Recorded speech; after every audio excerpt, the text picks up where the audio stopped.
His phone lit up at 2 a.m., and I wish I never read her name. He was in the shower when it happened. The sound of water filled the room, steady, almost calming, like nothing in the world was wrong. I wasn't trying to check his phone. It just lit up on the nightstand, bright in the dark, like it wanted to be seen. For a second, I told myself to ignore it.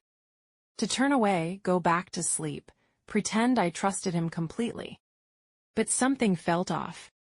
Not loud, not obvious, just a quiet feeling I couldn't explain. So I looked. It wasn't just a name. It was a message already mid-conversation, like I had walked into something that had been happening for a long time. There were no explanations, no context, just familiarity. The kind that doesn't happen overnight. And right there, sitting in the silence of our room, I realized I didn't feel shocked. I felt still. I didn't confront him that night. Most people would. They'd wake him up, demand answers, turn that moment into something loud and undeniable. But I didn't. I placed the phone back exactly where it was, careful not to disturb anything. Like if I moved too fast, the truth might disappear before I fully understood it. When he came out of the shower, he smiled at me the same way he always did. Warm, easy, familiar. And for the first time, it didn't reach me. I smiled back anyway. That was the moment everything changed. Not when I saw the message, but when I realized I could sit across from him and say nothing. Over the next few days, I stopped reacting and started noticing. The way he angled his phone slightly away from me. How he began stepping into another room to take certain calls. How work started stretching later into the night without explanation. It wasn't dramatic. It was subtle, quiet. But once you see the pattern, you can't unseen it. And I knew this wasn't new. Her name showed up again. Not on his phone this time. But somewhere he forgot to hide. A small thing, a receipt, a detail most people wouldn't notice. But I did. Same name. And suddenly, everything became clear in a way I hadn't allowed myself to accept before. This wasn't a mistake. This wasn't something recent or accidental. This had been happening while I was still believing in us. I thought I would break in that moment. That I would cry or panic or lose control of everything I had built around him. But I didn't. Instead, I made a decision. Not to confront him. Not yet. I decided to understand everything first. Quietly, carefully, without letting him know what I already knew. I started separating things he never thought I would touch. Accounts, documents, small details that suddenly mattered more than they ever had before. Not out of anger, but because for the first time, I realized I needed to be ready for the moment the truth stopped hiding. He got comfortable. That's the thing about secrets. They start careful, but they don't stay that way.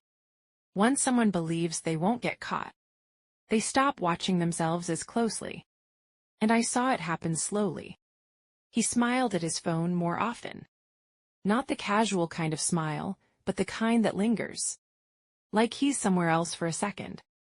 Sometimes, he'd leave the room mid-conversation, saying it was just work. But his tone would change, in a way that didn't belong to deadlines or meetings. It was softer, more intentional.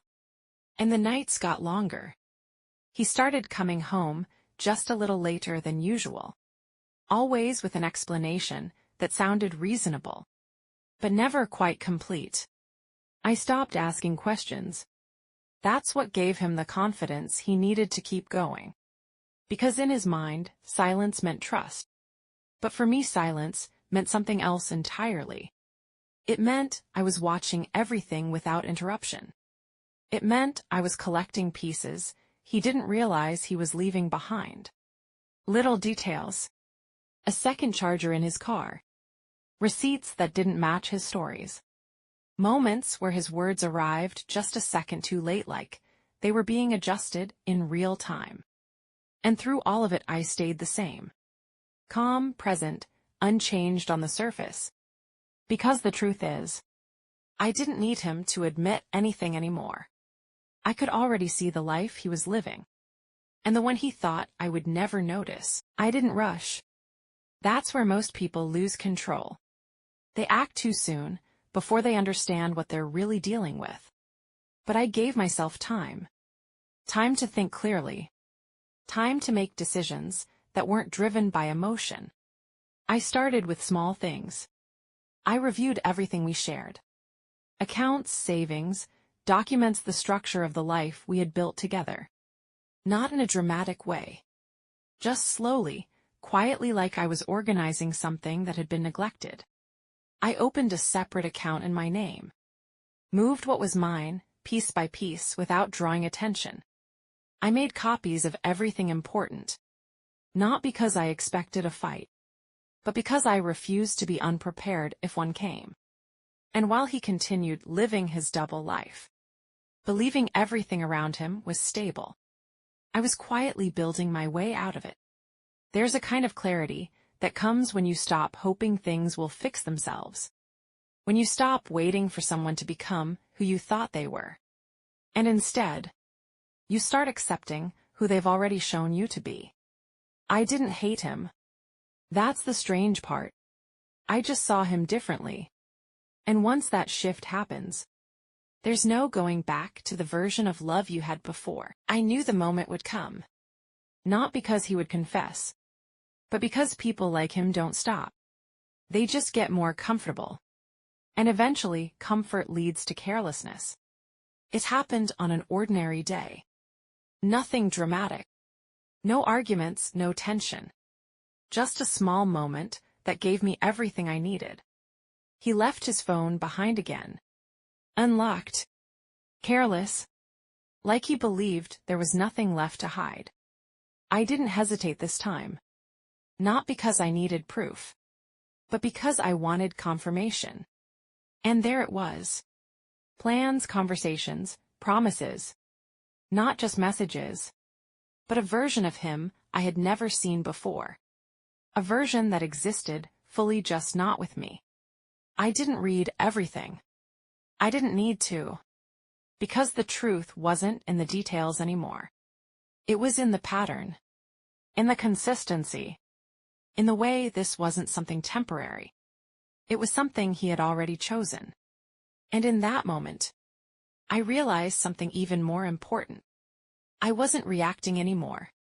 I was ready. I didn't confront him in private. That would have been easy. Quick, emotional, forgettable. Instead, I waited for the right moment. The kind of moment where truth doesn't just exist. It reveals itself. We were sitting with people who mattered, a normal setting, calm, familiar. And I let the silence do its work. I asked him one simple question. Nothing aggressive, nothing that sounded like an accusation. Just enough to make him answer without thinking. And when he did, his story didn't match what I already knew. That's when I placed the phone on the table. Unlocked. Not thrown, not dramatic. Just placed. The room didn't explode. No one shouted. It went quiet. The kind of quiet where everything becomes clear without needing explanation. He didn't deny it. He couldn't. Because for the first time, his two lives existed in the same space. And there was nothing left to hide behind. I didn't argue. I didn't ask why. Because by then the answer didn't matter anymore. I stood up calmly. Not rushed, not shaken. Just finished. And as I walked away, I didn't feel anger. I didn't feel heartbreak. I felt something much simpler, peace, because the truth hadn't destroyed me, it had freed me. Sometimes the strongest thing you can do is not react when the truth finds you. It's to understand it, prepare for it, and walk away from it with your dignity intact. Because not every ending needs noise. Some endings just need clarity. Thank you for spending this quiet moment with me. If the story stayed with you, a gentle like or subscribe is always appreciated.